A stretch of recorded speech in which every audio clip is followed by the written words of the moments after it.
So everyone, welcome to this session on the what and why of coaching. It is a pleasure and honor for me to be meeting all of you, especially that I am playing host to guests that I've not met for quite some time. So I just like to take this opportunity to say hello to Jeff from Manila, Sandy also from Manila, Ines from all the way from Brazil. Good morning to you. Guat Ching from KL. Amy, you're also in KL, right? Amy? Yes. Yeah. And Suying. So thank you, all of you, for being here. It is a pleasure and honor for me to meet you here.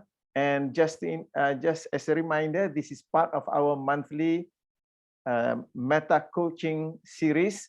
It's just that what I have did the slight change is that this is going to be the meta coaching system series, because for the next 20 months I'll be focusing on the meta coaching system.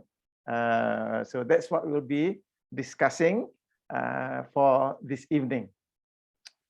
And for those of you who are familiar, and especially those who are joining us for the first time, I would like to welcome you. And we have series on neurosemantics, relationship, and also parenting. So those are the four core themes that I cover every monthly, focused on helping people who are professionals and who would like to advance further in their lives. Because especially for people who are, when I look at people who have gone beyond 40, they are beginning to, when I look at Jeff, I wonder whether he's 40 already or not. But Guat Ching definitely not yet 40. But as we develop, as we grow, as we move on in our lives, then our focus, our criteria for things become just grow. It just develop. So this is why my focus is on these four areas, because these four areas are what consumes the lives of professionals in this day and age. So neurosemantics is about how we run our lives, how we run our brains so that we can run our lives better. Coaching is a core skill in leading today. As a leader, without the skill of coaching makes life all that much more difficult for us. And of course, the skills of leadership we need to bring into our lives. And the curveball I'm bringing here is the parenting bit, because as professionals, our lives are not just consumed with what's in the office. What's happening at home is going to have a lot of impact on how we run our businesses, how we pursue our career. So that's I consider my contribution to support professionals in what they are doing in their family life. So for those of you who are meeting me for the first time, I'm Mazuki. I'm a neurosemantics trainer and meta coach. And as I was mentioning, I help people to systematically develop skills in leading, communicating, and coaching to bring out the best in yourself and in others. In the 60 to 90 minutes together today, we'll be discussing on coaching, what it is, the boundaries of coaching, and the dance between the professional modalities that we find. And we will look into the professional quadrants that are nearby to this profession that we call coaching. And my style is that since we are meeting online using Zoom, my style is to pause after every one or two main points, so that it will give you an opportunity to ask questions, to comments. And I know that some of you like to think out loud. So you're also welcome to think out loud as during those pauses. That will help to increase our interaction, get to know one another, so that we know what you are thinking as well. And as a warning, my style is to be light and humorous. So if I laugh or smile, I'm never laughing at you, but at our silly human qualities. My purpose is to lighten things up, reduce being serious, and be more real. So I take on this reminder that my eldest granddaughter gave to me. She gave me the label of the fungi. One day she borrowed her mama's handphone and sent a text to grandfather, and the text read, "Grandfather, you are a," then an emoji of a mushroom. And I was cracking my head, why is she calling me mushroom? So I called up my daughter and asked her, Shaima, why did grasshopper send grandfather, you are a mushroom? Then my daughter laughed, and grasshopper at that time, she was about 6 or 7 years old, and she was she was scouring through Wikipedia. I mean, that girl at the age of 7 going through Wikipedia, and she discovered that a mushroom is a form of fungi. So, grandfather, you are a fungi, a fun guy. So I do my best to live up to her expectation. Okay, now let's move quickly. And I just like to welcome those of you who've just joined us. I noticed Izani has just joined us, and I can't remember the name behind the name, the Simul training. I can't remember who's behind. Who's that, please? Is Wafa Marzouki from Tunisia. Sorry? Is Wafa from Tunisia. Wafa, yes. Yeah. Thank you for joining us this evening. Thank you so much. I remember you've joined us before. I'm so glad that you are able to join us. And before I continue on, I would just like to celebrate this international meeting that we have. We have Malaysia, Philippines, Tunisia, and also Brazil. So congratulations to all of you for being here. Thank you very much. It is a great honor and pleasure for me. Now, the meta coaching system, just a quick overview about it. The meta coaching system was founded by Dr. Michael Hall and Michelle Duval. Meta coaching is a system. It is a systematic system which presents coaching in a structured way. If you wonder what systemic and system mean in relation to coaching, or the structures which meta coaching has adopted, or how that today meta coaching has become, by all accounts, the most systematic approach to coaching anywhere in the world, and why this is important, you will discover all of that and much more in this series on the meta coaching system. Now, this series, this session and following session is based on the book written by Dr. Michael Hall, and I've got the book over here. Oops, okay, over there. It is called the Meta Coaching System. Let me see. How many of you have this book? Put in the reaction there, put your hand up if you have this book. Because I will be going through. So Ines, you've got that, right? So I'll be going through what's covered in this book, because frequently people talk about meta coaching system, and I noticed that no one has talked about it in depth, except for Michael. He wrote it in depth in the book. So I decided, let's bring it so that we can get closer to understand what the meta coaching system is. Now, as an introduction, just like to share with you some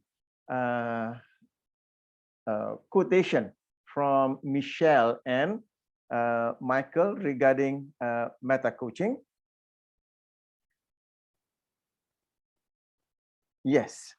So the first quotation that I would like to share with you, coming from Michelle Duval, she mentioned that coaching is a systemic collaborative partnership, a meta relationship. The coach develops just as much as does the client. So a coach is not a third-party observer in the coaching process.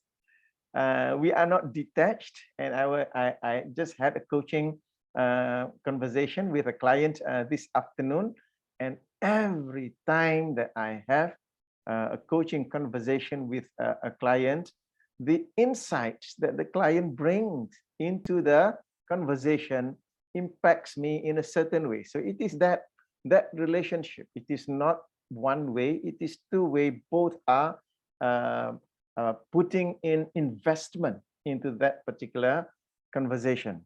And coming from Michael Hall, coaching is self-actualization technology for the 21st century. It is a technology that enables people to unleash and actualize their potentials. So we'll be going into that a little bit deeper, because what happens is that the self-actualization psychology that was introduced to us by Abraham Maslow, he popularized it. He did not start it off, somebody else did that. However, what we will be bringing to you this evening is that it is through meta coaching, through coaching, that we are actualizing people to be their best. So this is the key tool that is used for self-actualization. Now, the beginning point for understanding the meta coaching system is to identify what we are talking about when we refer to coaching. After that, we need to establish the reason why coaching is important. So I'm using this format because it is the same format that any effective coach uses in beginning a coaching conversation. So those of you who are professionally coaching, the first two questions that we ask people is, the first one is, what do you want? And then the next question is, why is that important to you? So that is also the flow of what we are going to cover in the session today. So the question is, what is coaching and why is it important for us to understand that? So with regards to this session, we will be exploring these questions together. The question of what is coaching and why is it important? What is the heart and soul that distinguishes it? What differentiates coaching from consulting, mentoring, therapy, and training? So this is also an area of confusion. People confuse between coaching with consulting, mentoring, therapy, and training. So what meta coaching does is it brings clarity to that. And another point that we will be discussing this evening is that what are the benefits and values of coaching? So these are the things that we'll be discussing this evening. And in a short while, I'd like to move on to the first topic for this evening, which is coaching. Do you want to know what it is? So before I go into the first point, I'd just like to pause here and give an opportunity for anyone to maybe you have questions at the top of your mind.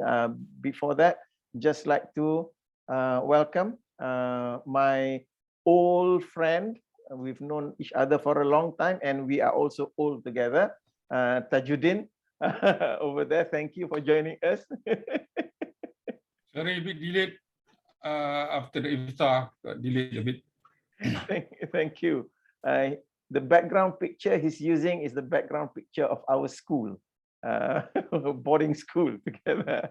And also, thank you for joining us, Izaning. And Danielle, thank you for joining us as well. And the other one is Thank you. the other one is iPhone. I don't know whether it's iPhone 6 or 7 or whatever. So thank you for joining us. So before we go into the first point, anyone would like to say anything? Any thoughts that struck your mind before we go into the first point on what is meta coaching?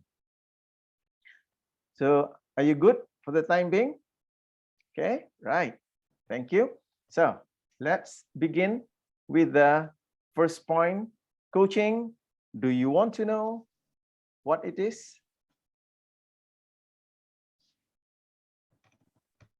Yeah, so you've got my application there. If you ask the question, what is coaching, to a group of coaches, you will undoubtedly get a whole range of answers. And I see Amy nodding that. Same thing with NLP. You get a room full of people who are practicing NLP, and you ask them what is NLP, the whole room will go quiet. Now, the reason why we get a whole range of answers is that, in part, it is a reflection of where the field of coaching is today. It is still working out its identity, and depending on what any given coach cares most about, or where that coach learns his basic skills, some will define coaching as a version of consulting, training, mentoring, or even therapy.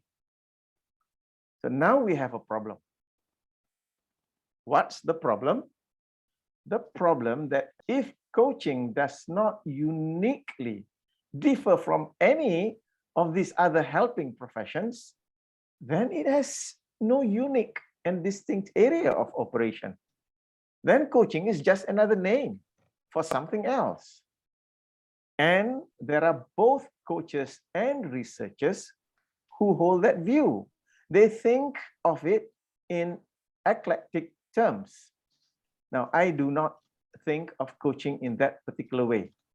In meta coaching, we started by identifying the unique and distinct area where coaching applies.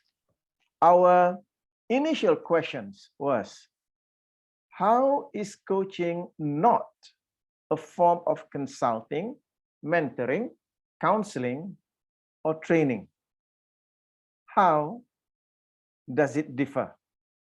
So since we have not come to an agreement of what coaching is, then we go to the other side of end of the spectrum and ask ourselves, how is it not all of those professions? The profession of consulting, mentoring, counseling, or training. So how does coaching differ? What then is coaching? What does it seek to do that these other professions do not do and cannot do? What are the gaps left open by the other helping professional disciplines which coaching uniquely fills? So from the meta coaching system, we identified 4 areas where coaching is unique as compared to the other professions. One is that there is a unique population, referring to coaching is uniquely devoted to those who are psychologically healthy, who do not need expert advice for solving problems or personality. It's not for people who have personality disorder. It is for those who embrace change, want to be challenged, long to be stretched, and are living at the being level in the hierarchy of human needs. The Maslow's hierarchy of human needs, you have the four levels below the deficiency needs. The higher need, the self-actualizing need, is the being need. So coaching is for people who are moving into their being needs, being the self-actualizing human being, or at least beginning to live there and wanting to live there. So that's the first uniqueness about coaching from the meta coaching perspective. The second one is that it has a unique objective. Coaching is designed to promote human development and learning, to accelerate adult learning, and to be as the methodology for self-actualization psychology. I mentioned earlier that when the first human potential movement in 1960 to 1985, what the first human potential movement failed to discover was a specific, dependable methodology for unleashing potentials in people who are already up to okay and who want to be more effective. So Abraham Maslow identified the characteristics of the self-actualizing human being. The issue was he did not manage to complete that study to find out how to get there. So that's why later on we had Excellent and all that, the human potential movement, Excellent, in order to find out how to actualize a person, to bring that person into self-actualizing. So today, coaching is the new methodology for doing precisely this, facilitating the self-actualization process. The unique objective of coaching in organizations is to actualize Maslow and McGregor's theory Y of management and leadership, so that groups, companies, and corporations become self-actualizing companies. Of course, to do that requires executive and managerial leaders to become self-actualizing leaders. So that's the unique objective of coaching. The third one is it has a unique psychology. Coaching operates from a different psychology than the psychology that informs and governs consulting, mentoring, therapy, and training. The psychology that is used in coaching is founded in the humanistic psychology, the positive psychology of the first human potential movement that Maslow, Rogers, May, and many others developed. It is founded on the concepts that we are made for change, growth, and learning and ongoing development. So that's the psychology that's driving meta coaching. And the fourth one is a unique set of competencies. Coaching, to be truly different, also requires a special skill set, given that it is for the psychologically healthy who want more challenge. It centers on challenging and confrontation. It centers in being in a special kind of dialogue whereby the client discovers through the challenging questions that confront him or her about possibilities. It centers in an intense, intimate, and fierce conversation that gets the client to discover and mobilize latent potentials, and which then unleashes the person to become his or her own best version. So it is not a wishy-washy conversation, because we are dealing with individuals who are psychologically healthy, who have an objective to become the best that they can be, and people who are just thriving in their lives, going further in their lives. So that's why the skill of challenging and confronting comes in, because the coach challenges the client to be the better person that they can be. Okay, so let's pause there for any questions or comments from any one of you. So that is on what we are looking at, what we refer to as an introduction to what meta coaching is. So we know that coaching covers these four unique areas. That is different from counseling, therapy, consulting, and all. So questions and comments. May I? Yes, please, Joe. Okay. So it's like you're saying that this is already for the elite people who are already high performers who want to go higher, not for the non-performers who are trying to get out of non-performance zone.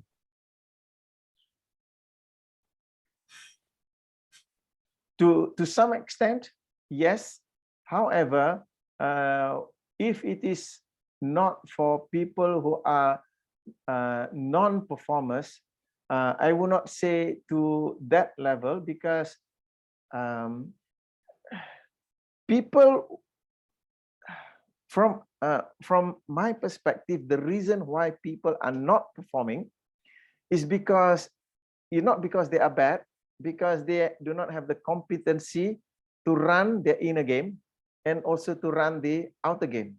So you may have non-performers who are sick of non-performing. They want to perform better.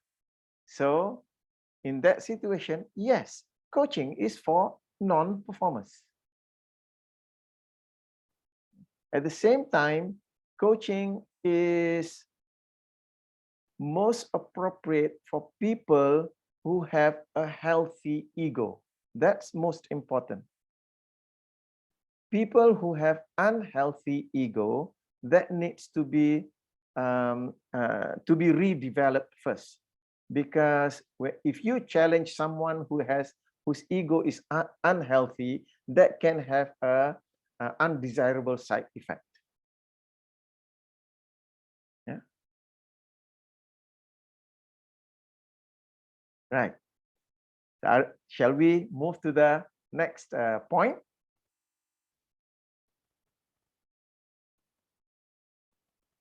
This next point, we are looking at the boundaries of coaching. As we define what coaching is, we also have to identify what coaching is not. Any definition of coaching needs to specify its unique identity and distinguish it so that we are equally clear about what coaching is not designed to do. This is important. Otherwise, we will not know the boundaries, what is in and what is outside the area of coaching. Actually, this describes where the field of coaching is today, a minefield of conflicting definitions. Today, what we have is that there is no, there is not a unanimous definition of what coaching is. So that is why we want to ask these questions for us to understand what coaching is. Asking the question of what is the essence of coaching? Where are its boundaries? Where does coaching exist and where does it end? And where does another form of facilitating resources begin and end? Because we talk about consulting, mentoring, counseling, training, they are facilitating resources. So we want to know where it begins, where it ends, and the boundaries. Assuming that it is critically important that we know both what coaching is and is not, we have in meta coaching sorted out these distinctions. So these are the distinctions that we are looking at. Michel Duval, who assisted in co-creating the original meta coaching system, created this diagram to distinguish coaching from other helping professions of consulting, mentoring, counseling, or therapy and training. So these are the other helping professions. We use the word helping professions because these professions are helping people to move in the direction for growth and betterment. Now, coaching, the central circle, is the field of coaching with the other helping professions surrounding it. The professions of the smaller circles, consulting, mentoring, I've got twice mentoring there. So it should be consulting, mentoring, coaching. So that one should be therapy. Yeah, the This one should be therapy. Where's my pen? You like mentoring so much, you want it twice. Thank you, though. Okay, I'll do that. Yeah. So the design of this diagram is to define coaching as a separate and unique profession from others. The overlap between coaching and the other professions indicate where you, as a coach, may dance in and out, depending on the need and context of working and interacting with the clients. So in what follows, Michael, Hall, and Michelle have identified the core competency of each profession in order to distinguish it from the field of coaching. So this allows you as the coach to know when to take off the hat of the coach and to put on the hat of the consultant or the hat of the trainer or the mentor. This enables you to make distinctions and to communicate when you are in a coaching role and when you are not. Okay, so let's take a look at the first one, consulting. Consulting is about giving expert advice. What is a consultant? What does a consultant do? What is a consultant's core competency? At its core, consulting involves giving advice from one's expertise in a given field. The consultant provides diagnosis, recommendations, specific technical information about a field, and advice to the client regarding what the client ought to do. Insight and understanding is primarily directed to the client from the consultant. So insight, understanding moves from the consultant to the client. Consultancy can be facilitative, and when it is, it facilitates a client coming to understand the value and importance of the expert advice. So this makes consulting mostly directive and prescriptive, and so includes conducting needs analysis, diagnosing of problems, giving advice of a step-by-step process of implementation. Yeah. So let's say I go and see Zo. You see on the screen there, Muhammad Tajuddin Amin. I call him Zo. He's an expert in the area of finance. So I go to him and ask for his finance advice on finance. Why? Because it takes too long for me to learn all of what he has learned in finance. So I go to him and say, can you give me advice? So that's the kind of relationship that you have with a consultant. So this is something that we need to realize, that coaching is not giving advice. Yeah? So this is the first one, consulting. Let's take the next one, which is mentoring. It's about guiding a protege with expert experience. So the mentor comes from the position of having expert experience in the particular field that he or she is mentoring the client. So what is a mentor? What does a mentor do? What is a mentor's core competency? Mentoring involves someone who has particular skills, knowledge, or experience, and a protege to whom the mentor transfers the knowledge and skills. Again, in this situation, there is an expert and a learner. Just like a consultant is the expert and the client is the learner. In mentoring also, you have an expert. The mentor is the expert, and then you have the learner. In mentoring, the transferring occurs through giving advice, guidance, and sharing one's own personal story. So, important to understand that in mentoring, the relationship is unequal rather than mutual. unequal in the sense that if I'm the client or the mentee, as they call it, the mentor is my superior. So the relationship is unequal, right? So what is not coaching? Coaching is not guiding from your own experience. Yeah? Coaching is not guiding from your own experience.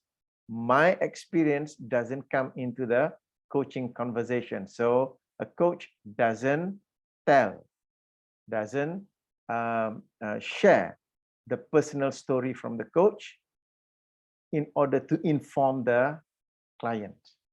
Okay, so that's mentoring. The third one is counseling and psychotherapy. This is about healing or reparenting the traumatized.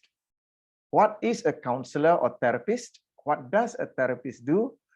What is a therapist's core competency?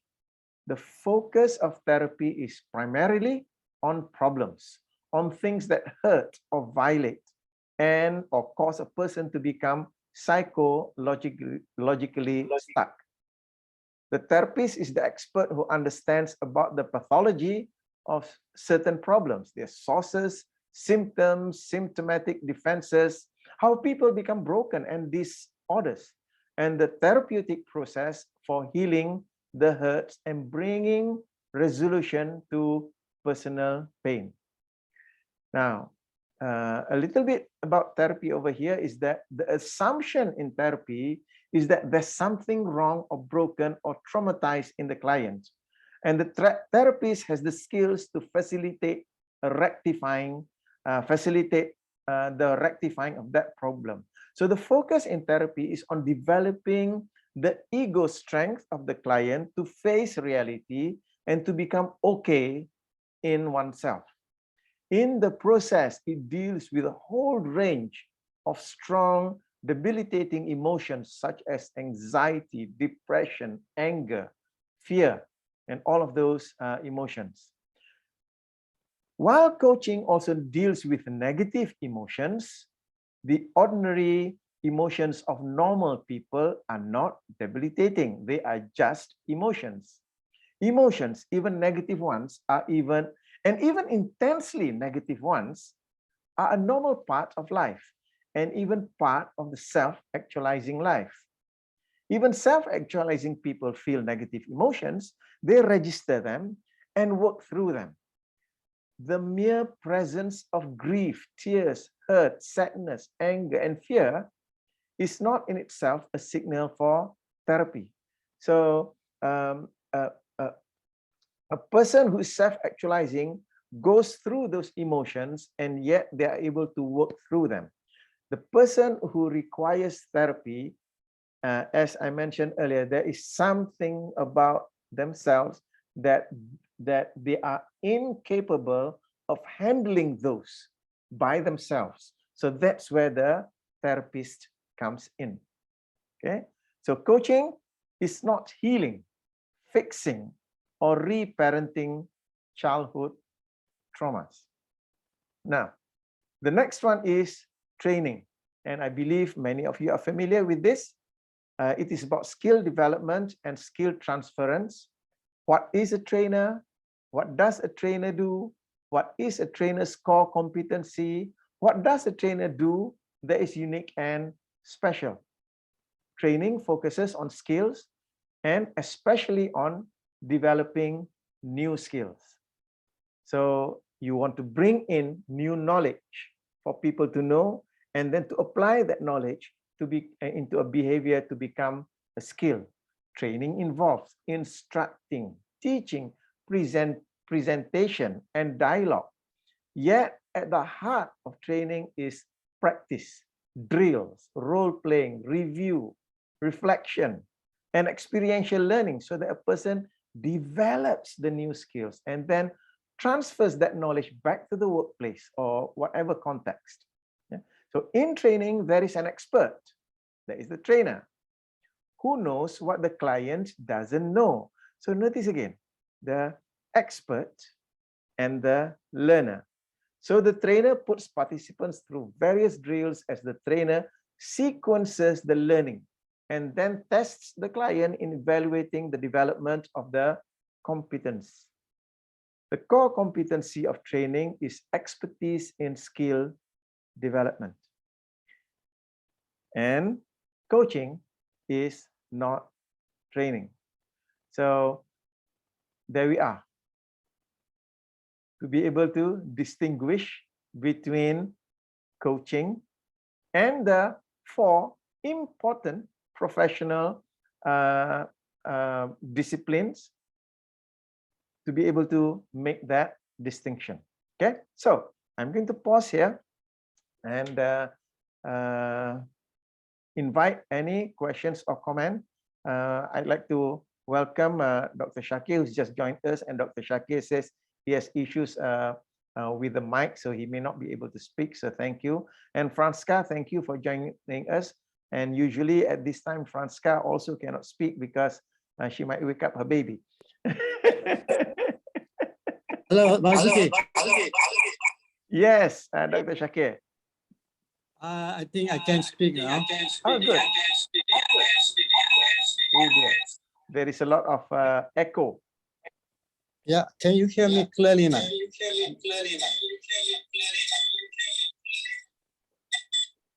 Yeah, there is an echo, Dr. Shakir. Maybe you have another device that's going. Yes. No, I'm talking from a handphone. Okay, go ahead. I hope you can hear me very well. Now I can hear you better. All right, I'm somewhere in the north, out of KL. It's quite difficult to join in just now. So I heard your presentation is very interesting, and it's clearly stated that coaching is not training, coaching is not therapy, coaching is not hypnotherapy, coaching is not mentoring. So coaching involves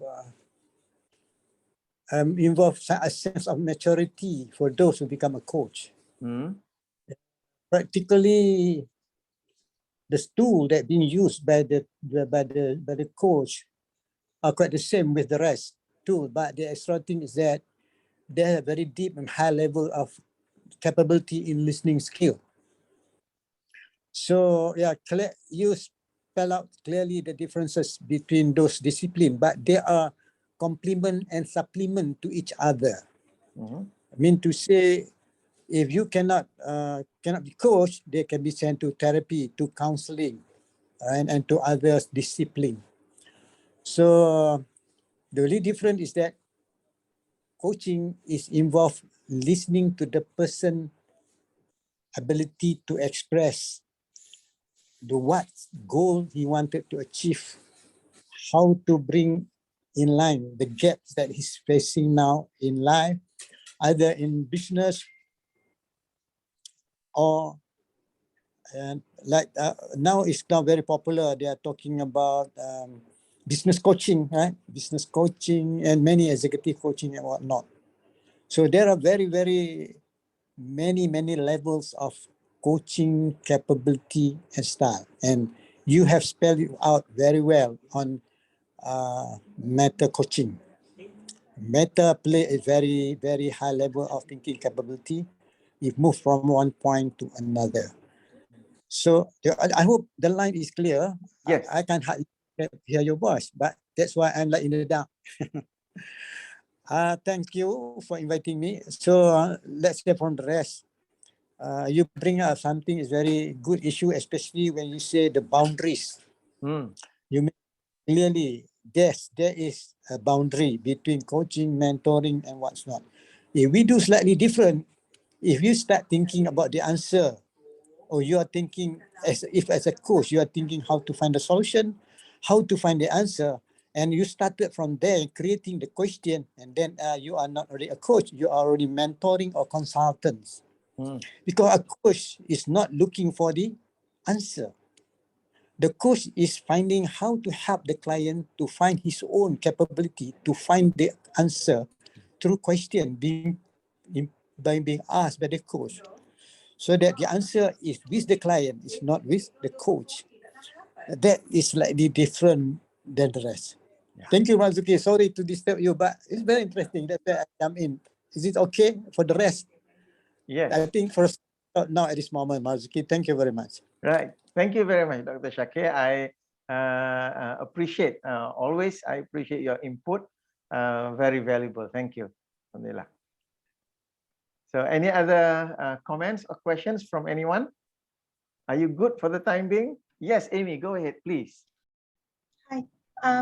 When, let's say we are coaching someone, but some of their trauma from their childhood, whatever, comes up, then we switch to counseling and then come back to coaching? How would you do that? Yes, I will also be covering that bit in a short while, because that is where once we understand the boundaries, then we can go into the dance. So as a coach, if you don't understand the boundaries, then everything will be all mixed up, and you do not really have that clarity. So that is all part of what I'm going to cover in short while, Amy. Yeah.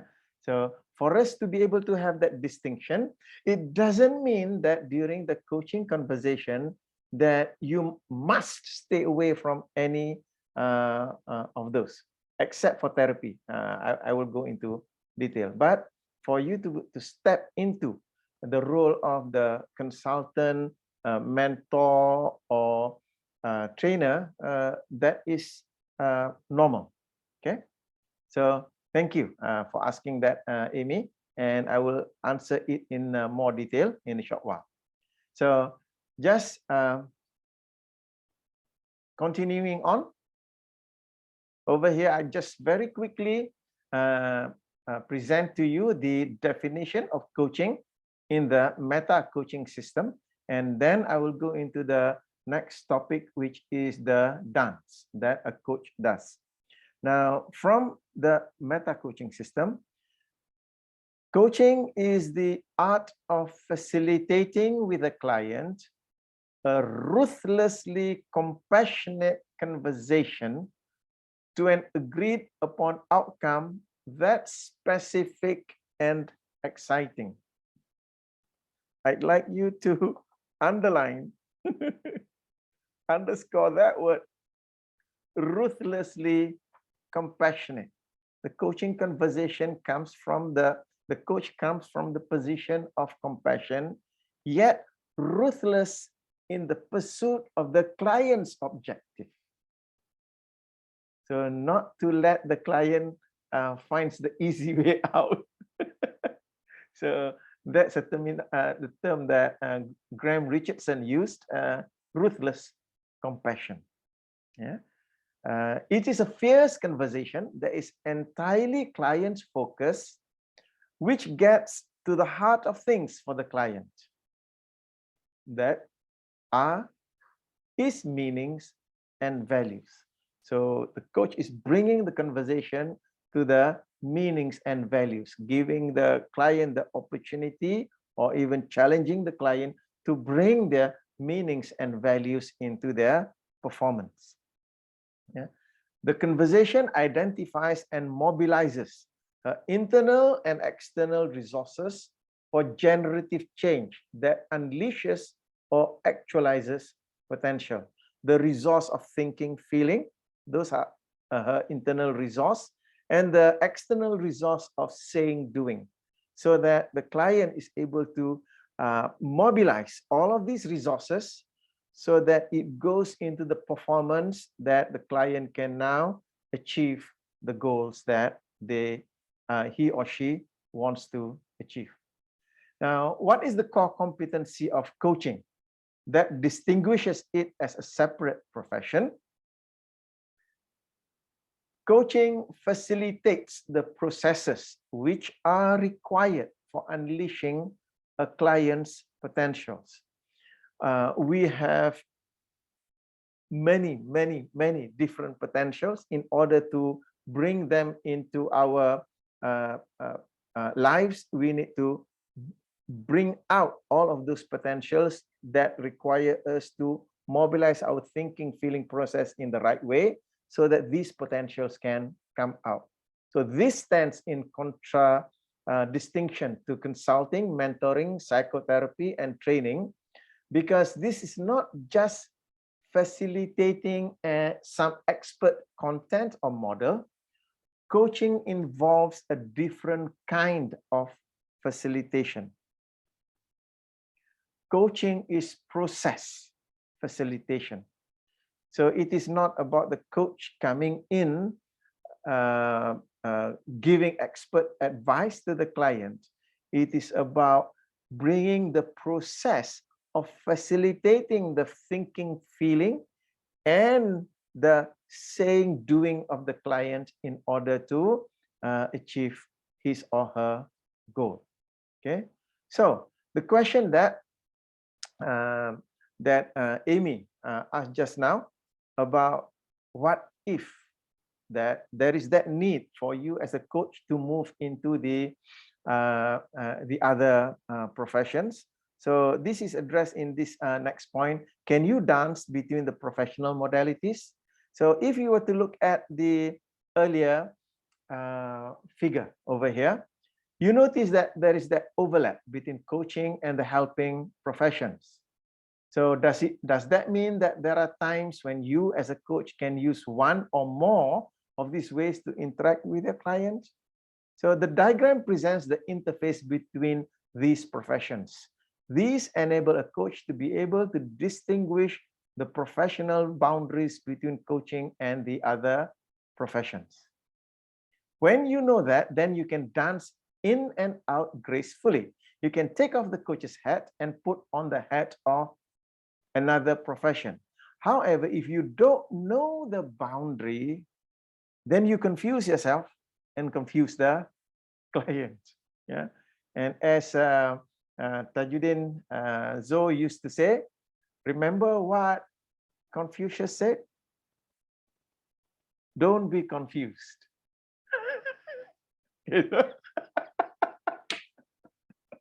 No, Confucius didn't say that.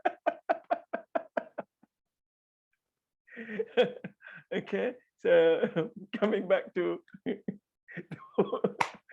serious, Mazuki. Okay, thank you. Now, this means that since there is that overlap, it means that there is a small place potentially for engaging in these non-coaching functions, because you are there as a coach to serve the client. If in the best interest of the client for you to be the consultant, then you can step into that. So how do you decide that? So now as a coach, there will be times when you will be called upon to step aside from coaching and shift to provide some skill development. So that's training. Healing of some hurt emotion. That's therapy. Giving suggestions about how to arrange things. That's consulting. And even treating the other as a protege. So that's mentoring. So now for the critical question, should you stop coaching and do one of those things? So the thing that we want to be clear about is that if you decide to dance out of coaching and move into one of the other helping professions, be sure you have crystal clear answer to these 4 questions. The first one is, why are you doing this? What's your purpose in stepping out of coaching? What are you seeking to do? Second one is, do you have the training and expertise to do this? If you are not a trainer, don't try to step into the trainer profession, trainer role. So do you have the training and expertise to do that? Will this support your client in the long term? Because the goal for a coach is to bring the client to the point whereby the client doesn't need you anymore. The client can use their internal processes and external processes freely, independently. So that's why you want to ask that question, will this support your client in the long term? Or will it cause the client to continue to be dependent on you? And the fourth question is, are you doing this because you don't know how to coach the client at that moment? So these are telling questions, because are you stepping into the consulting role because you don't know how to coach, so you are starting to give advice? So be clear about this. So when you do this, it's important to be conscious of what you are doing, when you are doing it, and with whom and why. There are no absolute rules for this, so let your mindfulness be your guide. Now, of all the roles of the helping profession, the one that is very difficult to negotiate is therapy. That's very difficult to negotiate. And Michael, he, as a trained therapist, he's a licensed therapist in the state of Colorado. He always recommends against it. The therapeutic relationship is so different in nature from the coaching relationship that it is best to refer to someone else rather than attempt to do it yourself. Therapy is about caring, nurturing, reparenting, fixing, and is problem-centered. Coaching is about challenging, stretching, pushing, and is solution-centered. Therapy involves transference and counter-transference. Coaching does not assume an authority role with or over the client. So if you are being mindful about when you move in and out of the different roles, then you know what you are doing at any given moment and how it fits into the long-term strategic plan with your client. Knowing that will enable you to dance between the roles gracefully, to dance between the various supportive professions for learning and growing requires that you discern where one set of skills start and another stops, what lies at the heart of it, of each, and where the boundaries are blurred and overlapped. So yes, we dance between the roles. It's just that we need to be clear about that dance. So it brings us to another question, a systematic one. If coaching is not consulting, mentoring, therapy, or training, but at times a coach may dance into at least 3 of these modalities. We mentioned 3 because it is highly not recommended to dance into the role of therapist. So how do we tell when to do which of these? So that we'll address in the next point. So right now, I just like to pause to give you an opportunity to ask questions and bring in your contribution. So go ahead, just unmute yourself and let me hear your thoughts.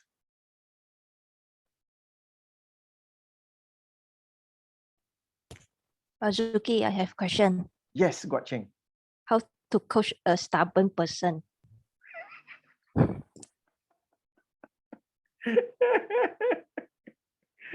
When you say stubborn, what are you referring to? Like what he wants to change, for example, he wants to change. Then you facilitate, you start a process of facilitation, but it seems like it's still saying the same things and again and again. So this is where person and behavior describe different phenomena. So as a coach, going into the into the see, hear, feel of the client instead of, so to move away from evaluating or judging. The moment I say my client is stubborn, I'm already judging my client. So I'm not helping my client. Yeah. For example, if you notice that as you go through the coaching process and the client keeps saying something against what you say. So to me, that is just a meta program of mismatching. It is not about being stubborn or anything. So as Fritz Perls say, lose your mind and come to your senses, noticing what are the behaviors and just realizing what are their ways of operating. Yeah. Can I share you something? Yes. It's very interesting issue bring up, because when that thing happened, there are two things in my mind. Is the coach looking for the coachee? Is the coach is asking to be coached, or is the client or the coachee ask the coach for coaching? There are two things here. If a person who is stubborn, that means to say, I don't think they will come to you in the first place, because coaching is about helping himself to find the solution. So if a person is stubborn, there are two alternatives, all right? Because that's why the listening skill is important. Because if they are stubborn, means to say they are not willing to accept new ideas from others. So a person should be coachable in the first place before we even coach them. So the element of coachability must be there. Mean to say a willing coach and a willing client, both parties must co-create the reality to achieve their goal. So come back the original, as you mentioned just now, the definition of coaching. So when that have maybe at certain levels of coaching activities, a person tend to be quite hard or quite difficult to accept certain things. That's where the skill of the coach to create a very good, to be able to craft a very good question that somehow rather energize that person, feel the need to find the solution for his own good, because he is supposed to find his own solution. So that means if he's stubborn, that means he's not willing to cooperate to find the solution, because coaching is about co-creating the reality between the coach and the client. So when that happens, that's where the coach can use the skills, as we mentioned earlier. You just what this stubborn person need in the first place, Marzuki, just sharing. What they need is a good listener. So the coach should be able to become a good listener. So some people, you don't have to say so much, but how you listen it, and by understanding where they sit, by understanding how they construct their sentences when they speak to you, because the way you speak reflects who you are. That's something that I contribute. I hope everybody can benefit of that. What is your understanding on this, Marzuki? Can you share a bit? Yes, thank you very much, Dr. Shakir. You are absolutely spot on. The first criteria, or the first thing that I'm looking for when it comes to coaching someone is the answer to the question, is this person coachable? If the person is coachable, then the issue of stubbornness doesn't come in, because the client comes into the coaching relationship because they want to change. So what may appear to be a stubbornness could be a meta program that they are operating that appear as such. Just like little children at the age of 2, they get to be labeled as stubborn. And that's a wrong label, because they are actually individuating. At that point in time, no is a word that they pick up in order to individuate, to tell themselves that I am different from mama. So yet adults say that they are stubborn. That behavior is the behavior of individuating. So when a person who is coachable, meaning to say they come to you, they say they want to change and they have goals to achieve, then when they are doing things that are contrary to the goals that they have set, that is not about stubbornness. That is about they are having the meta states, all for want of better word, they are confusing themselves up there. So that's why, as Dr. Shakir mentioned, listening and presenting to them what they have said allows them to get that clarity inside, so that now what they intend to do is aligned to their way of thinking. Many people, the issue that they have is, these are the things that I want to do. However, the thinking process is not congruent or aligned with what they want to do. So it is not about stubbornness. It is about getting that thinking process in alignment with what they want to do. So that is what we are referring to as meta coaching, to coach them in their internal process so that their external behavior will be in alignment. Yeah. Is that helpful, Guat Cheng? Yes, yes. Thank you. And Sandy, stubbornness can also mean a person operating from meta programs, like convincing meta program, taking them a long time to change or believe, or operating from cognitive distortions, like should. It should be shooting. Yeah, absolutely. And the thing about meta programs is that, thank you, Sandy, for that contribution. That's also spot on to what Ching was mentioning just now. The thing about meta programs is that we are not aware that we are operating from that meta program. It is a perceptual filter. We cannot see our own meta program. So that's why you need to have a coach, because whatever that a person says, how they say it, as a coach, it's really fun observing a person's meta program. It just pops up. So that's where the real value of a coach, to show to the person how their default ways of thinking are the ones that are holding them back. Yeah. And another point that Sandy, you mentioned over here, can a coach coach himself?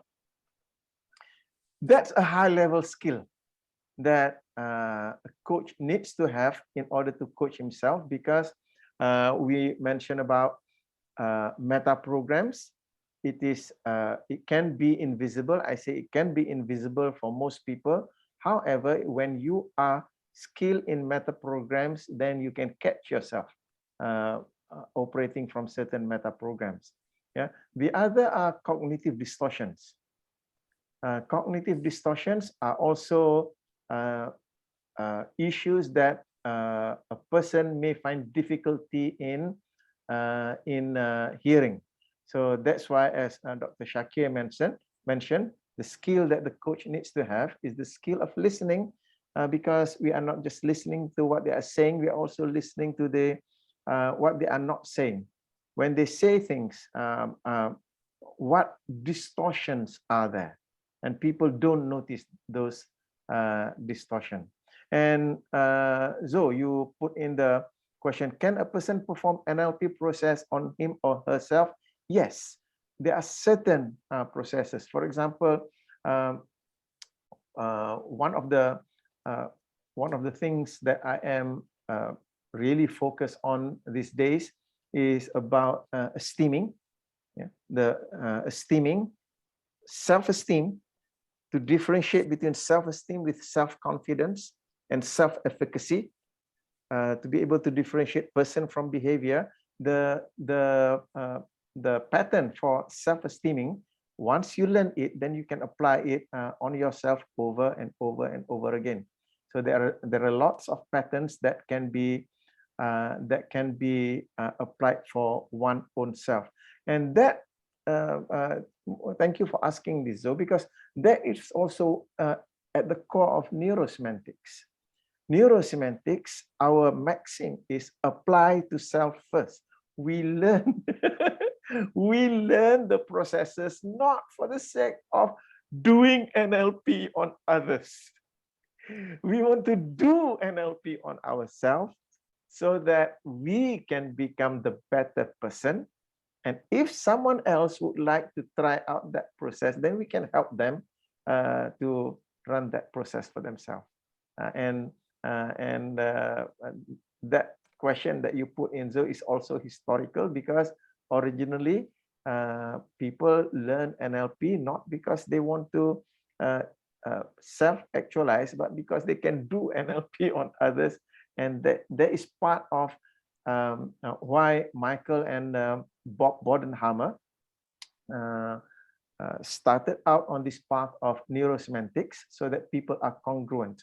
We not only teach about NLP, we need to apply to ourselves. So that's why in neurosemantics, we keep reminding each other, apply to self first. So yes, we can perform a lot of NLP processes ourselves. Yeah. Thank you. Interesting, but it takes a lot of discipline and skill to do that. Because if somebody guides you when you are in a certain state, somebody guides you, you just follow and you get into the process. But if you are managing your own state, you are actually doing two levels. You are actually in the process and the context of it, and it becomes more challenging. Yes, absolutely. Yeah.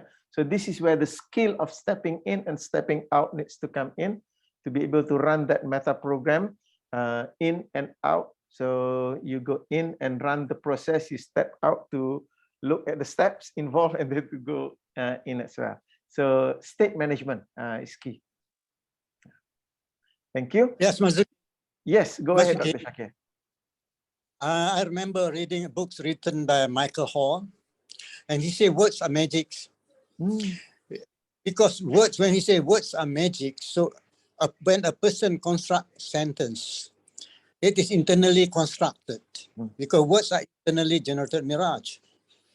So as you mentioned earlier of meta process, so that's why the levels of person's ability to express himself in words, to be able to clearly state. That's why we have to do the two states, the relative states and the perception states. And all these states reflected the person perspective toward the world. So as we speak now, we construct the reality of the world internally from our own perception, from our own perspective, and we are being limited by the words and capability of constructing the sentences. So the ability of doing that, as been mentioned by, I can remember some of our participants here, intelligent input and create a certain meaning. When there are two things, as a person says a certain thing, the other party receive it and interpret it in different way. So it's affected to different states, to different levels of capability. The way they say things, the way they do things is different. Especially, I'm so used to coaching different cultures, you know. That's why we must really understand the empathy, a real thing of empathy. Just not mention what is empathy here and there, but in practice. Yeah. That's where the communication is, how we communicate the two worlds. Because everybody looking at the reality from their own perspective. So the coach, the beauty about the coach to be able to understand the words, the meaning being stated by the client.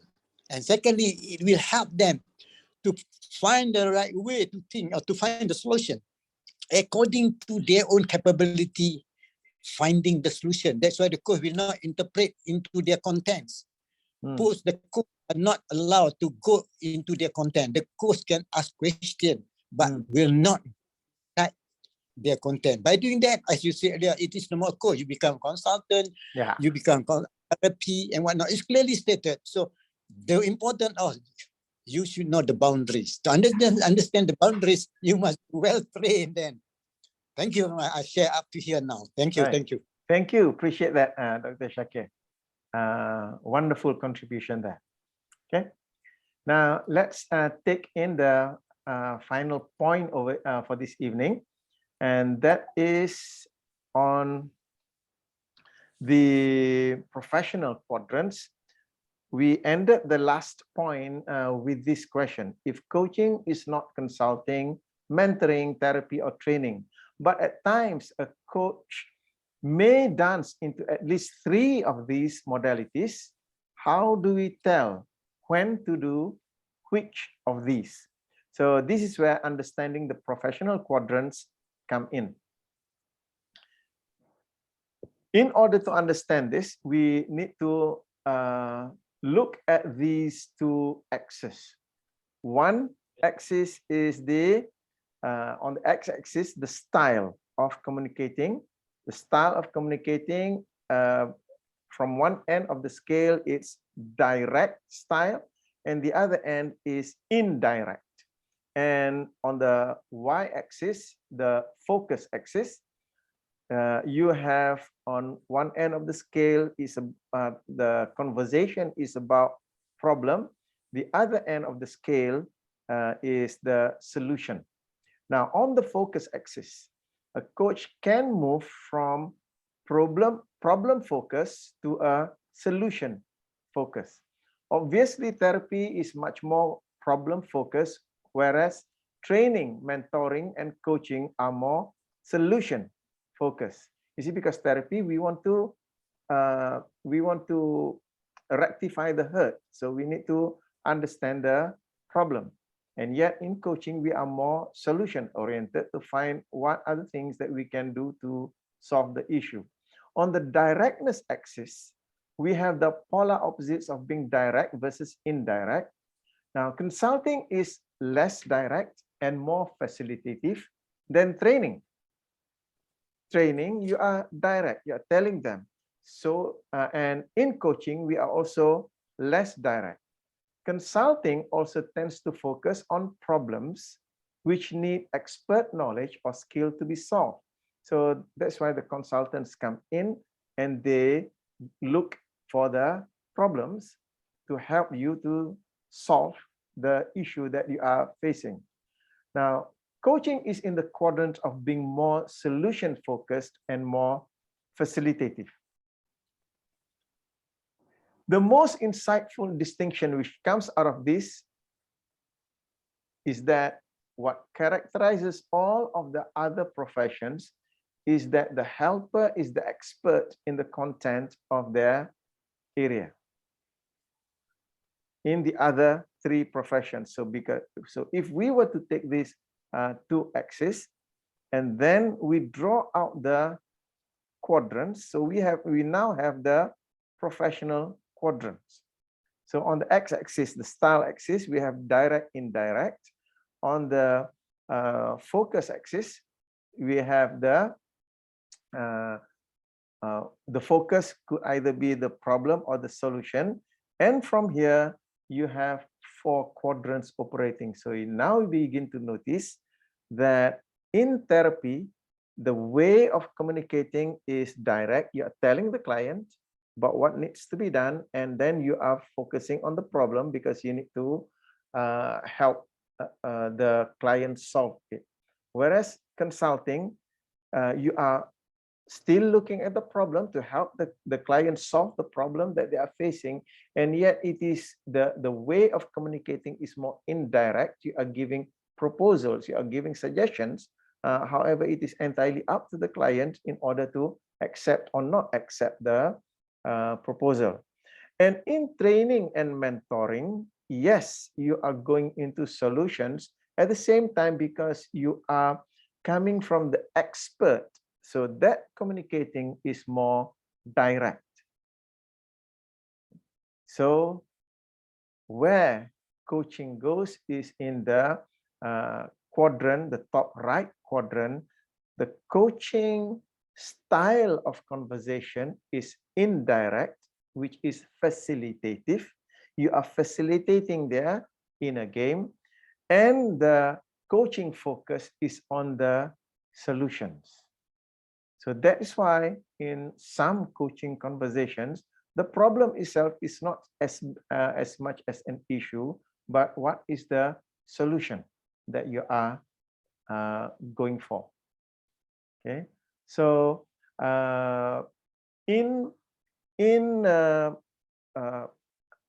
the context of the other professions, whereby if you are the consultant or the trainer or the mentor or the therapy, you are coming from the position of, you are coming from the stance of you are the expert, you have the knowledge, and you are the skill.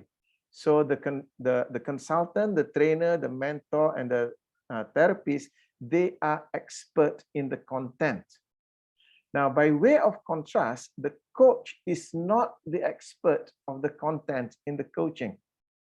The client is the expert of him or herself and what the client wants. So what does that leave the coach to be an expert of? So this is the difference that make the difference, is that the coach is the expert in the process for enabling the client to discover self, to lead self, manage self, develop self, unleash self, and become one's best self.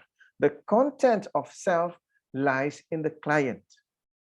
So the coach is the expert in process facilitation, to facilitate the process for the client to know, to understand, discover, and lead him or herself.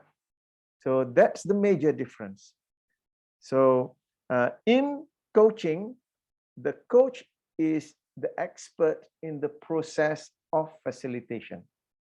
So the coach is not the expert in the content, which is the client himself, as opposed to the other professions. So as a coach, you facilitate the communicational and psychological processes that will enable the client to discover what he truly wants, make a well thought out decision as a commitment, create a plan for how to actualize the objective, access whatever resources that they need, and to generate the required change to unleash her highest and best self. So that's what the coach does. The coach doesn't tell, doesn't train, doesn't teach. The coach facilitates the client to find those answers in himself. So that's the major difference over here.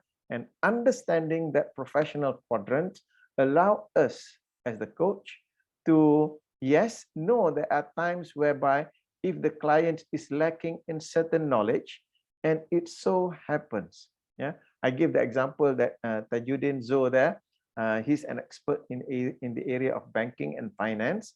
So if he were coaching a CEO, and Zo, if you notice that the CEO is lacking in certain areas of finance, and since your background, how many years though?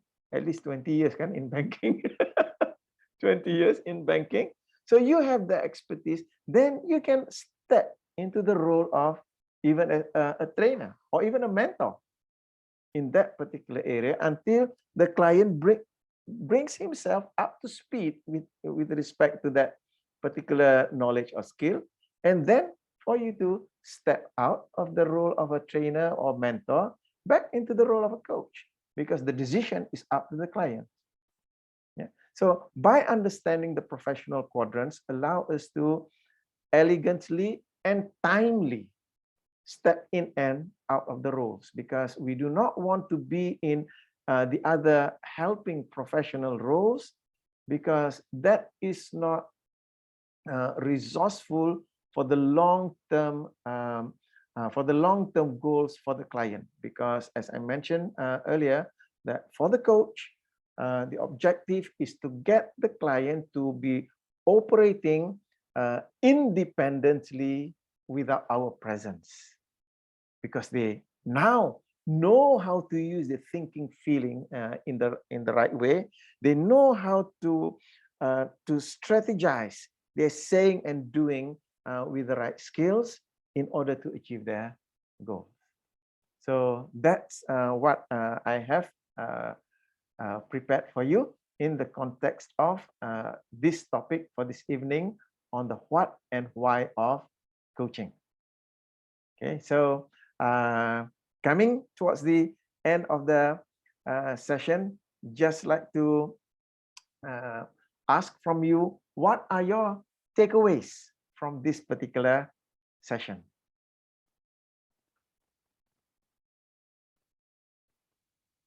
I like to give this opportunity to each and every one of you, just to hear from you what is your specific takeaway from this session. If you don't mind, if I can invite you one by one, just checking. Franska, are you able to speak, or will it disturb baby sleeping? Okay, so thank you, Franska. Refresh my memory. Yeah, baby sleeping. Thank you, Franska. Right. Yep. So I'm looking at the chat box now. Very good high-level summary of what coaching is. Thank you, Suyin. And from Franska, refresh my memory. And Amy, love the quadrants. I'm so glad that you love that. Just moving on. And Danielle, is there anything that you would like to say before we end? You finished your 10,000 steps for today? Hi, Mazuki. Yes, yeah, Danielle. Not yet. Too bad, not yet. Yes. And first of all, I would say sorry I came in late. And yeah, and I enjoyed today's session very much because it brings me back to the memory when I started the journey in coaching. So thank you. Thank you, Danielle. Yeah. Moving on to Izani. Are you able to access your mic, Izani? Okay. I'm presently will do the initial part of it, which is coaching. Then I'll dance into the therapy. So meaning that I will do both. Okay. Is that okay or not? Well, depends on the client. I don't know. Okay. It's just that we also want to realize that when we talk about therapy, just listening to someone can be therapeutic for that person. So with just the skill of listening, you are creating that result of therapy for another person. Yes, people come to you, sometimes they have issues with emotions and all that. So for me, where I draw the line is that, yes, there are things that as a coach, the tools that I have as a coach, I know that can be therapeutic for a client. I give the example of many people have issues between self-esteem and self-confidence. And because they confuse between the two, then their self-esteem goes up and down, whereas it should remain the same. Confidence goes up and down, I'm confident about let's say about speaking, but you put me in front of a room of bankers, you ask me to speak about finance. I have zero confidence in that, because I know I don't have any skill in that. So confidence goes up and down. So yes, some of the things that we as a coach brings in can be therapeutic to the client.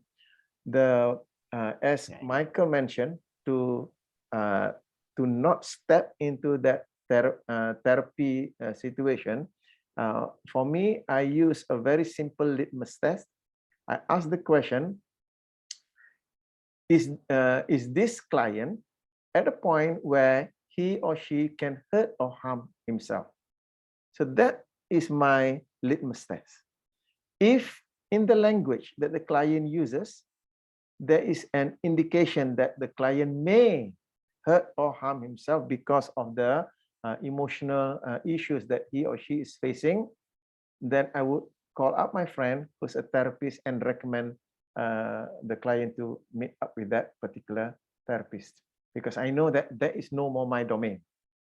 Because when a person comes to the point where they may hurt or harm themselves, it is not the job for a coach.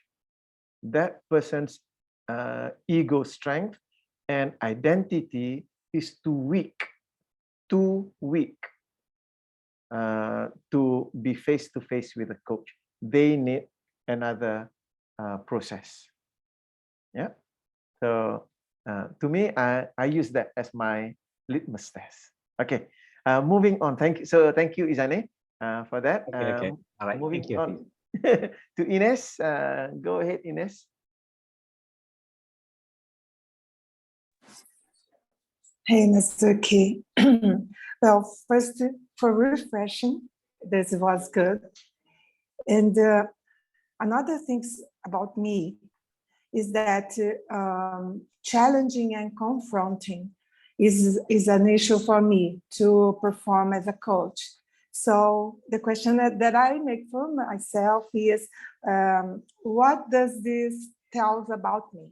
So I think this is something I should work as a even auto-coaching or self-coaching, or looking for a meta coach to help me on this, you know. So I think this was what I take from this session, as an insight, as something that came to my consciousness. Okay. Thank you. Thank you, Ines. Appreciate that. Thank you. I move on to Wafa. Are you able to speak? Yes. So first of all, thank you, Marzuki. As usual, funny and deep session. It was a good refresh for sure.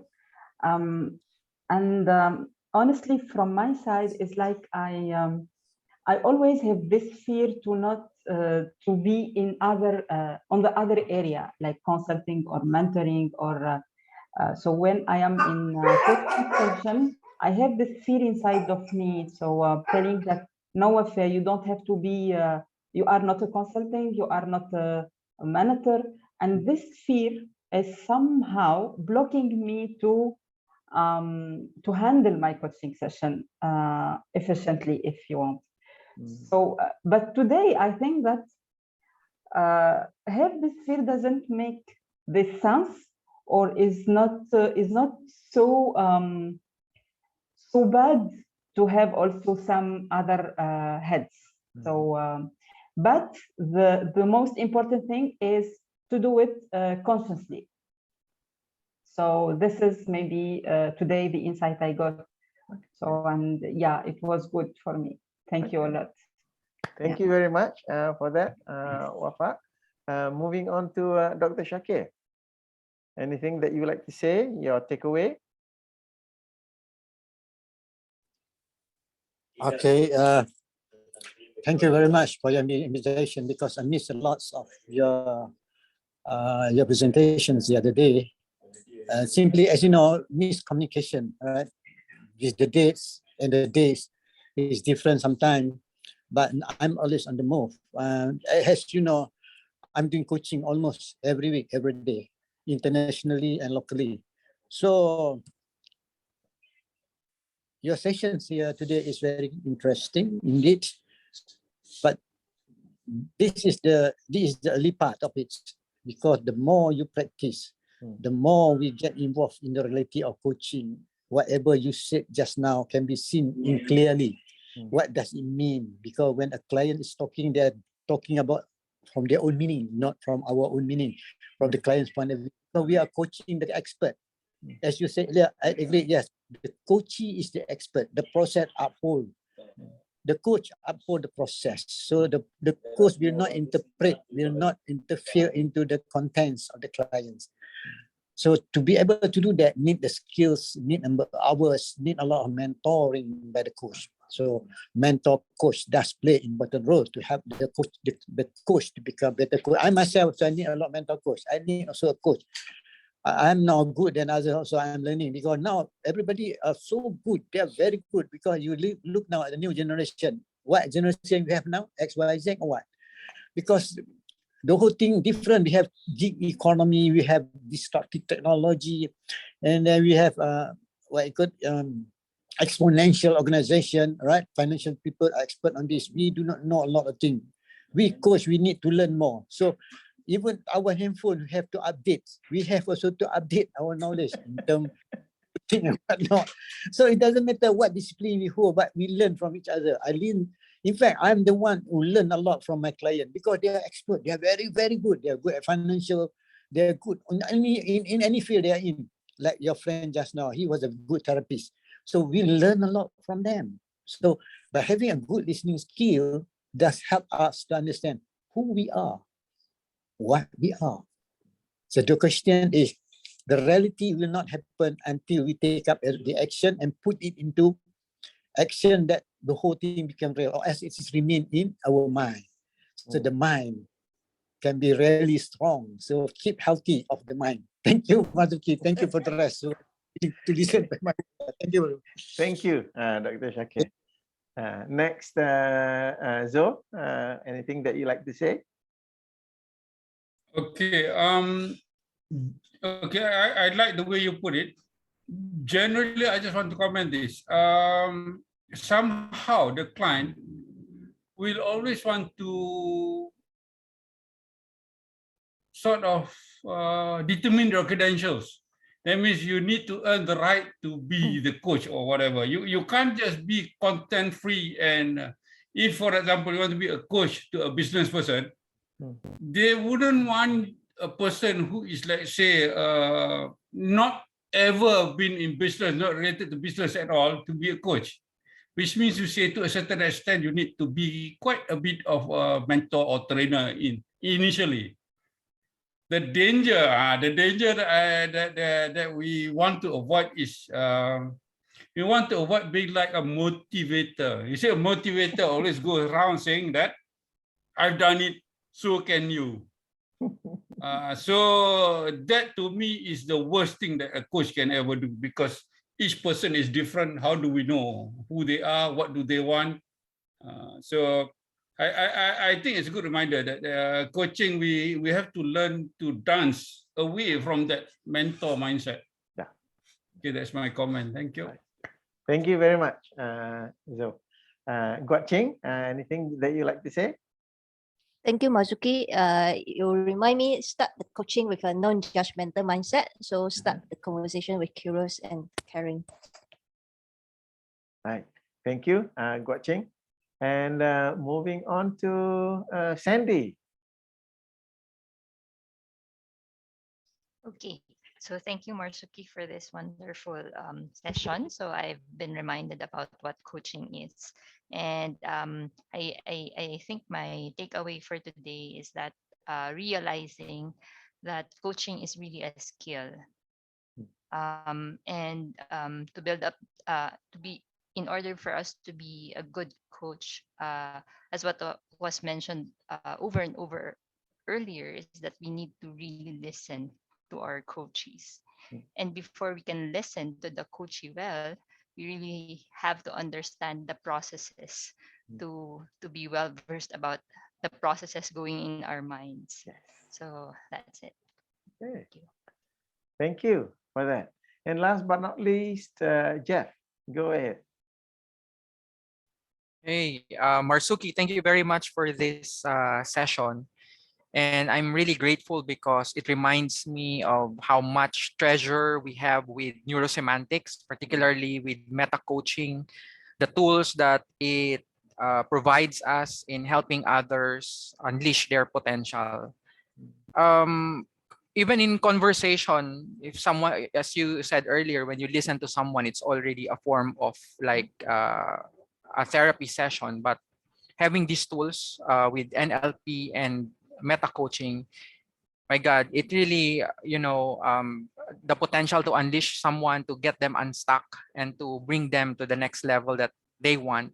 This is really awesome. And thank you so much for giving the time, your energy and your effort in doing this kind of sessions.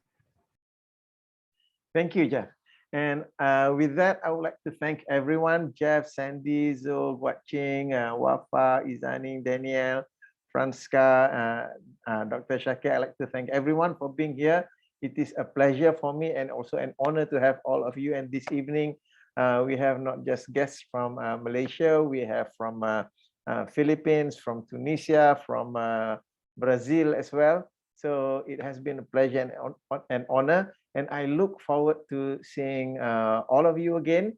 The coaching conversation that we are having, the meta coaching system, I will be bringing chapter by chapter from Michael's book, The Meta Coaching System. So I'll be covering that in the next 19 months. So I hope that it will give you a good understanding and grounding what this meta coaching system is. So with that, I would like to wish everyone good health, stay safe in this current pandemic, and hope to see you again very soon. So thank you, everyone, and good night. Have a wonderful rest of the day, Wafa. Thank you so much. Thank you. Have a so nice much. evening. It's such a pleasure. Thank you. Bye. Thank you. Thank you. Thank Bye-bye. you. Bye-bye.